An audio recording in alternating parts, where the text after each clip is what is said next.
Welcome to the NitWits, a weekly roundtable discussion on the Penn State Nittany Lions, now in its 25th season. Our panel features a longtime Penn State media and NitWits tag team, Neil Rudell of the Altoona Mirror and Mark Brennan of Lions 24/7 with Fight on State. Between them, they've covered Penn State for more than 80 years. The NitWits are hosted by WTAJ's Anderly Penwell, and each week we welcome a former Nittany Lion as our special guest analyst. The NitWits are brought to you by Irwin Financial, Raymond James, a firm foundation for your financial future. By Monarch Cleaners, for all your dry cleaning, carpet cleaning, and rug cleaning. By Reed and Solani Orthodontics, providing friendly, family-focused orthodontic care in Altoona, Bedford, and Huntington. By McAleer's Plumbing, specializing in plumbing, heating, and air conditioning, serving our community since 1886. By Remax Results Realty Group, committed to a culture of professionalism, productivity, and exceptional service. By Dorman's Jewelry, the answer is always Dorman's. By Star Beverage, no matter what type of weather, we're a convenient drive-through one-stop beer store. By Kogan Electric, lighting the way for you. By NovaCare, Altoona and State College, the power of physical therapy. By Fullington Tours, offering round-trip transportation to and from Beaver Stadium from locations in State College and Altoona. By Blair Candy Company, the one-stop shop for all your tailgating needs. Candy, snacks, paper supplies, and more. By Lions 24/7 with Fight on State, your online home for Penn State football and recruiting coverage. And by the Altoona Mirror, featuring Penn State Game Day every Friday and Penn State Extra every Monday.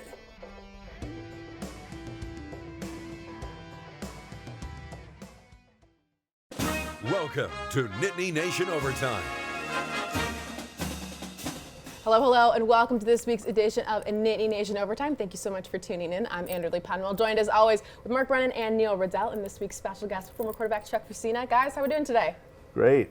Really great to see Chuck here. It's been a long time. We've been fortunate to have just some regular guest nitwits, but for Chuck to make his first appearance, Chuck was really the first great passer of the Paterno era. He was the all-time leading yardage leader by a couple thousand when he graduated, took the team to the national championship game in '78. Just a really good, especially two-year era there. So Chuck, it's great to have you.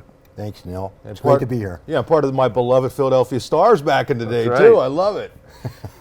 All right, well, hopefully these two will behave. Sometimes that's questionable at best. Yeah. So, of course, we're talking about the 44-31 loss to Ohio State on Saturday. Now, this loss was to a number 2 team, so overall, when you put up 31 points against them, is this an encouraging loss or a discouraging loss? Of course, all losses are bad, but. No, go ahead, Neil. Well, I mean, it was encouraging till 9 minutes were left to go in the game. I mean, in some ways, I think it was just kind of a squandered defensive effort because the defense played so well, especially with the offensive turnovers early in the game. And, to have limited that offense to one touchdown in 51 minutes, I thought was just a terrific job. And it's a shame that they couldn't finish the deal. Yeah, once again, what did we learn? We learned that Penn State was right there athletically, talent-wise, size-wise, speed-wise.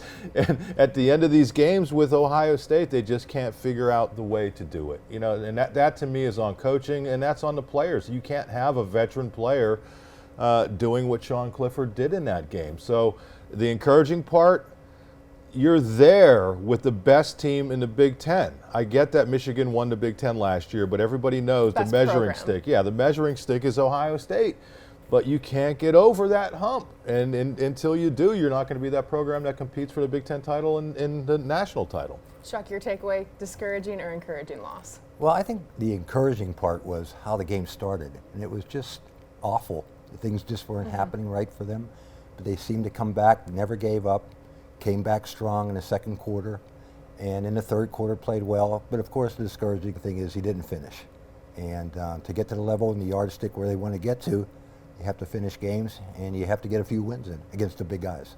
Yeah, James now 1-8 against Ohio State and lost 11 straight against the top 10. So these are marks that I'm sure he's eager to erase, and he won't get another chance, probably to a bowl game maybe. But I would take a little exception to that. I thought they coached a pretty good game. I like the play calling. I thought in the game, yeah, sure. Well, on both sides of the ball, I think both coordinators, did really well. James talks about the little details, and the key play in the football game to me was the sack fumble at and they didn't have anybody. They had the offensive tackle that was one-on-one with who appeared to be Chase Young yesterday. Right. So that just didn't work. Yeah, I don't disagree with you, Neil. I guess what I'm getting at is I don't have an issue with the X's and O's. I don't have an issue with the prep for that particular game. But if you look at Ohio State, they had no turnovers. Right. And you look at Penn State, 4 turnovers, did not force any turnovers. That's the players, but that's overall preparation for the season. I mean, Penn State had multiple turnovers against Northwestern. So that when I get into coaching, it's not the X's and O's. It's just the overall. If you look at those two teams, I think Ohio State was the better coached team overall for the season. Okay. Well, I mean, I would accept that. I think Penn State, it gets a little deeper with recruitment, though, too. You didn't have an edge rusher that's making Stroud uncomfortable, and, your offensive tackles were kind of eaten in key situations. Sometimes we've come away with their losses and say, why'd they run this play? How could they fake that field goal? I didn't see that yesterday. I just saw some of the players that didn't make plays. I don't think it's Yurcich's fault that Clifford throws that interception early. Right, but I think overall, if you look at the coaching on the season, the teams that make the fewer mistakes are the more well-coached teams. And with respect to the offensive line, I give Bryce Effner a little bit of a pass because he was forced in there because Caden Wallace was hurt, Landon Tangwell's banged up. I mean, I thought their offensive line played really well for most of the game until it didn't play well, obviously. And that guy for Ohio State was just a pure beast. He quite went off. Neil, you and Mark, you mentioned it. It was fine until it wasn't. Meltdown in the fourth quarter. Where do we want to even start with how this, just a quick deep dive into what happens, pandemonium. Chuck, when things begin to unravel? They're in the game. It's a 30-24 game with 5 minutes to go. I've played the game a long time. I've watched the game a long time. It's a weird situation. You just can't just finger point and say this is the reason, that's the reason. It happens. One thing I think we should really talk about it. That kid that plays quarterback for Ohio State. Stroud. He's awfully good. And for what Penn State's defense did against him for 3 quarters, I thought was really, we were talking about encouraging. It was really encouraging what that defense did. And let's talk about how young that team is too. So I think Penn State right now has to think about what is their goal for the rest of the season. What do they want to accomplish? Because now their goal of winning the Big Ten is out the window, which is okay. So what do we do now? So I think that's the decisions we're going to have to see. And the offensive side of the ball, what do you think those decisions could, or goals could be? Well, we're going to probably talk about the quarterbacks and everything like that, but that's one decision you have to make. You have to look into it. And how do you either want to put someone new in, or do you want to work them in, slowly throughout the rest of the 4 games of the season? That's a determination that Coach Franklin's going to have to make, and it's going to be him and him alone on that. You talked about mentioning quarterbacks. We will get to that, I promise, a little bit later. We're going to take a quick break right now, but when we come back, more of the personnel, some of the defense that stood out against yesterday's loss to Ohio State. Don't go anywhere. The NitWits are being brought to you by Irwin Financial Raymond James, a firm foundation for your financial future. By Monarch Cleaners, for all your dry cleaning, carpet cleaning, and rug cleaning. By Reed and Solani Orthodontics, providing friendly, family-focused orthodontic care in Altoona, Bedford, and Huntingdon. And by McAlear's Plumbing, specializing in plumbing, heating, and air conditioning, serving our community since 1886. You're watching Nittany Nation Overtime. Let's take a look around the Big Ten. Rutgers falls shutout actually against Minnesota. Illinois continues to dominate, beating Nebraska 26-9. Northwestern falls at Iowa, and in Michigan State falls on the road at the Big House. Some interesting kerfuffles with that one as well. As we're saying, James Franklin might be vindicated for some comments. Harbaugh might have to walk some stuff back. Yeah, they had a brawl in the tunnel. Peanut butter and jelly sandwiches getting thrown around again. So, one game after they previously had it that James predicted that. That's what happens when you have one tunnel, in my opinion. So more about Penn State's loss yesterday. We can go into the defense. Now, Nittany Nation Game Day, I said it's kind of actually more of an NBA take. When some of the coaches will talk about players like LeBron, like Steph, you know they're going to get 30 points. The issue is making sure they don't get 50. And I thought that was kind of what the defense needed to do yesterday. And I think for a while, that's what they did. They limited the whole bend, don't break, and then they broke in the fourth quarter. What part of the first 3 quarters of defense stood out in a particularly strong way to hold one of the best offensive teams in the country to so few points? Well, I thought they defended the perimeter real well, pursuit, run support. They did not let Ohio State, until the very end, beat them with the big running plays. Stroud is so comfortable back there, and he's not a real scrambler. I mean, he's a guy that's just really, really accurate. So I thought they shut down the run, and on their own offense, going for the 4th downs kind of kept Ohio State off the field, so that kind of helped your defense. I thought Chuck made a good point earlier. Penn State made some serious mistakes offensively early in this game, and the defense rose to the challenge. I mean, if you tell me that Clifford's going to have 2 picks in the first half, I think Penn State's going to be down by 20 points. Yeah. And credit to the defense for not allowing that to happen.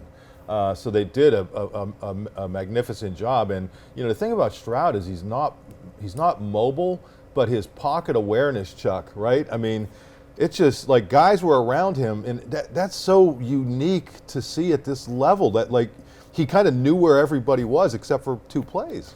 He seems to have it all. He has the size, he has the smarts and the accuracy, and he's going to be a one or number 2 pick. You can just see it. I mean, and they have a couple receivers who are going to be playing on Sundays too. Yeah, one whose dad played on Sundays for a long time. I mean, it's just a very talented team, but they're going to be gone. And this is what we were talking about. What are the goals now for the future? So hopefully that's going to be what's going to be happening a few years down the road. Going back to what Mark said about the defense really bailing Sean Clifford out in that first quarter. When you're on the sideline and you come off and you see the defense bailing you out, what's the dynamic like on the sideline amongst the offense and defense in those moments? I've never thrown an interception. I don't know how you it's a great feeling. Football is the ultimate team game. It really is. You really depend on each other. And when a defense can come through, especially at the quarterback position, where it's easy to get down, but you have to keep going, keep motivated. You have to be had a leadership role. And I think that's the way Clifford came back. He came back strong in that second quarter. They had some nice things happening for them. And unfortunately, as we know how it unraveled, but it's a hard feeling, let me tell you. It's tough to put your team in that position. Harrison caught 12 balls. I was surprised that Joey Porter wasn't matched up with him more man-to-man. Just in watching the game again, there was only a couple times that Harrison caught the ball that Porter had him, and he talked about that afterwards. I just thought, James talks about good on good. They needed somebody to be able to take him, at least neutralize him a little bit. Yeah, and that secondary, which has played well all year, only had 2 pass breakups. And when a team throws that many passes, you would imagine that you're going to get more than that. And then, again, no turnovers. I mean, they've really been able to hang their hat on turnovers for most of this season, and to not get one in a game of that magnitude was big. And some other personnel that stood out to me at Parker Washington, career game, of course. Some of those catches, I mean, I was watching them frame by frame, just sticky fingers there. He was, 11 catches for 179 yards and a touchdown. A bit of a late breakout. Early in the season, he was quiet. Why do you think that was? Well, he got him back in the game. I mean, Ohio State had 2 guys there to tackle him, and he broke through and scored to make it 10-7. Because up until that point, Penn State had not done much. Yeah, the cool thing about Parker Washington in 2020, Penn State lost Julian Fleming, a Pennsylvania kid, to Ohio State, and everybody was up in arms. And little did people know that they also brought in, Penn State got Parker Washington that year, and you look at the performances of these two kids over their careers, wow, they really needed this effort from him, and it was nice to see him step up. Just like we saw Theo Johnson step up the previous week and in this game at tight end. You have these great weapons, it's good to see them use them. If you're Sean Clifford, thrown to those guys, what makes the tight ends and Parker special in yesterday's game? Well, I think one of the things that helped a lot is they got behind, and so they knew that they had to score. I think some people were putting the offense down a little bit for not kicking field goals and everything, but I think in the back of the coaches' minds, they knew they had to get touchdowns. Yeah. Field goals weren't going to be enough. When you have a kid like we were talking about, the Ohio State quarterback Stroud, who's lethal. Anytime they could score touchdowns. So they had to get the ball to the receivers. They had to use the tight ends. I was surprised to see the tight ends wide out so many times like that. I'm not sure, I'm not sure if you want more speed out there to open things up a little bit more, but that's the philosophy, and they have good tight ends. So it was a good day on that end. He threw a great pass to Warren to extend that drive that they ended up taking the lead on a touchdown. That was a 4th and 1. I wasn't crazy about the wheel route that they tried to Katron Allen before that they lined up to take that field goal. But hey, you can nitpick, here and there. I kind of thought they should have taken the field goal earlier because it was settling into a defensive game, but that became moot. You're right. But also, hey, what about Katron Allen? I mean, gets his first start. He gets that handoff at the in the backfield when they were at the 1 foot yard line. And he should have been dumped. Yeah. And he made a great move, got in the end zone, and gave Penn State the lead. So his feel in tight spaces is just really, really cool to see. And it really helped him out in that game yesterday. I think it's kind of like Stroud in a very different way, just an interesting feel presence, and flow. Presence is, good word for that one. But more quarterback talk. We have to take a quick break. We'll break down more of the whole quarterback situation when we return.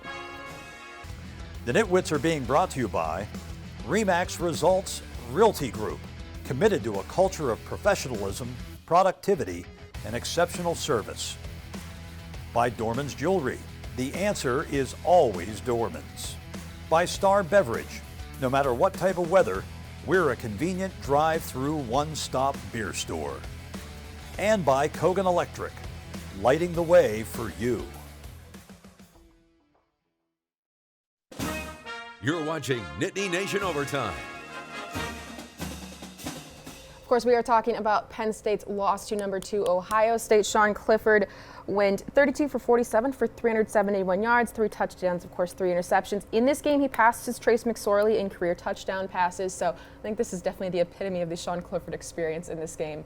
You break those records, but there's those 3 interceptions. But there's also 3 touchdowns. So he's a bit of an enigma. I felt bad for him afterwards. He came out. You could tell he really took it hard. He was professional about it. I think he's a very professional individual. But, he hadn't been able to get over the hump in these games. So. Especially being an Ohio kid, too. Yeah. Chuck, what have you been doing for the last 40 years? I know you played for the Stars. 40 years, man, Neil. Since we went to school. Chuck and I went to school together. We did. I got Neil through school. Somebody had to. Well, I've been very lucky. I got to play. I got drafted. I went to Tampa, played there for about 3 years. Then, fortunately for me, the USFL popped up. I had 3 great years in Philadelphia. Then after that, I went back to Green Bay for another year, and really enjoyed my time. Never thought I'd play as long as I did, so it was great. And then after that, I went to graduate school while I was in Philly, and got an MBA and went into sales for a while, and met up with a guy, and we formed a partnership, and we went down to Georgia and bought a baseball company. And we manufactured baseballs overseas and softballs, and had a nice little company in Pittsburgh for about 20 years, and recently sold it, and I'm retired. Yay, congratulations. Yes. Are you playing pickleball with Neil in your retirement? I am playing pickleball, but my knees kind of feel a little sore after these, so I can't play daily. Well, let me know. It's every other day. Yeah, it's the greatest. Yeah, I love it. It's a lot of fun. My Well, parents since are through those that are one, yeah. those are softballs. How would you handle the Aller situation as we Fantastic transition there, Neil. move forward here? Well, I can only relate a little bit to my situation when I was playing. I, as a freshman, got to play a little bit.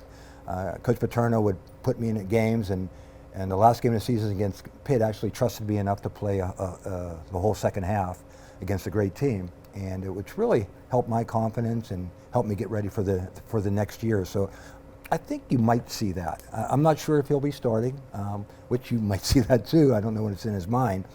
But I think it all depends, as we talked before, what are the goals? What is your goal for the rest of this year? And if the goal is to, of course, you want to win games and have a great team on the field, but I look at that roster and I see 2 or 3 seniors only on the depth chart.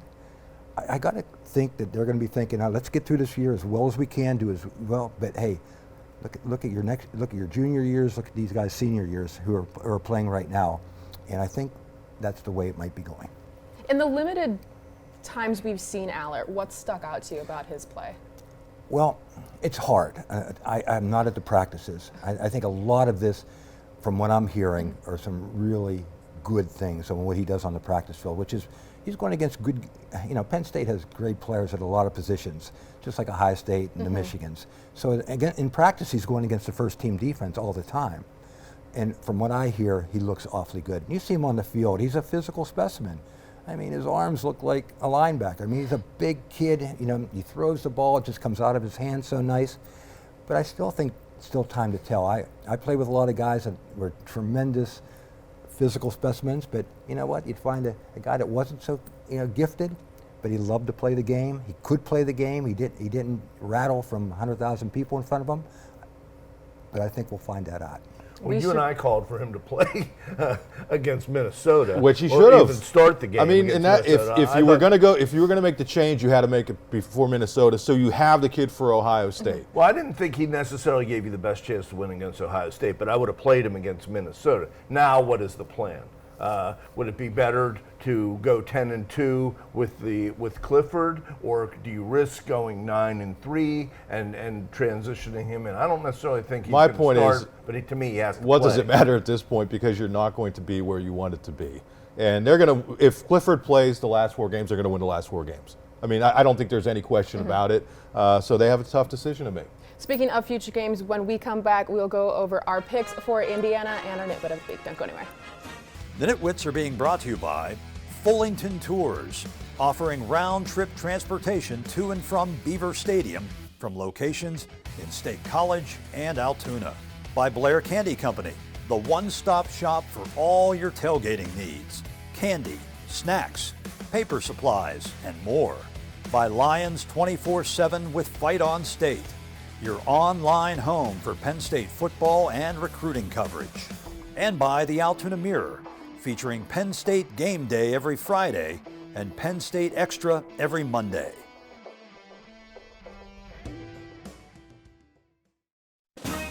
You're watching Nittany Nation Overtime. Our final block of the week. Neil is our Nitwit of the week for his pick against Ohio State, bringing my 4-game winning streak to an end. So I'm looking forward to Indiana. Neil, you get to go first. What's the score on this one? Yeah, I'm going to say 36-16. All right. God, Yeah, after all your stole mine. I was going to go 35-17, and I'm not good enough to do math on the fly.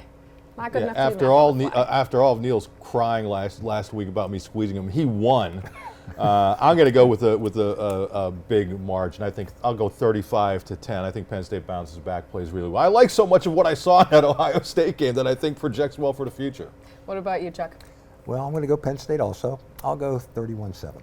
All right, on that note, we ran out of time here. Thank you so much for tuning in. We'll see you back here. I said I'm with 35-17. Oh, okay. We had the same thought here, Neil. All right, see you later, everyone. Have a good one.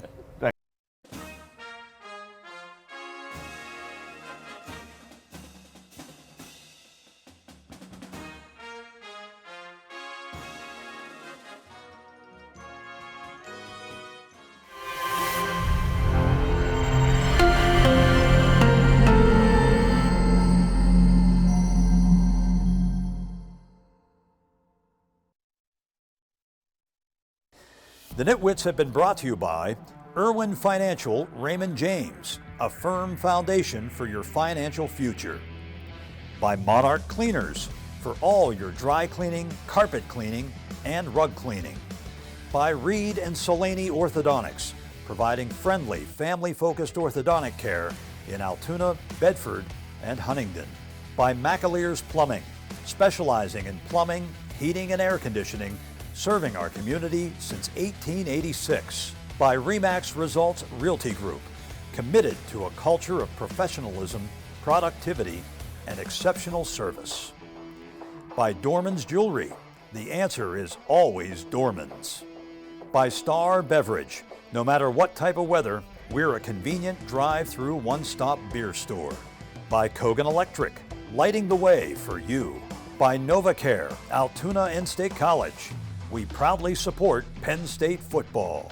By Fullington Tours, offering round-trip transportation to and from Beaver Stadium from locations in State College and Altoona.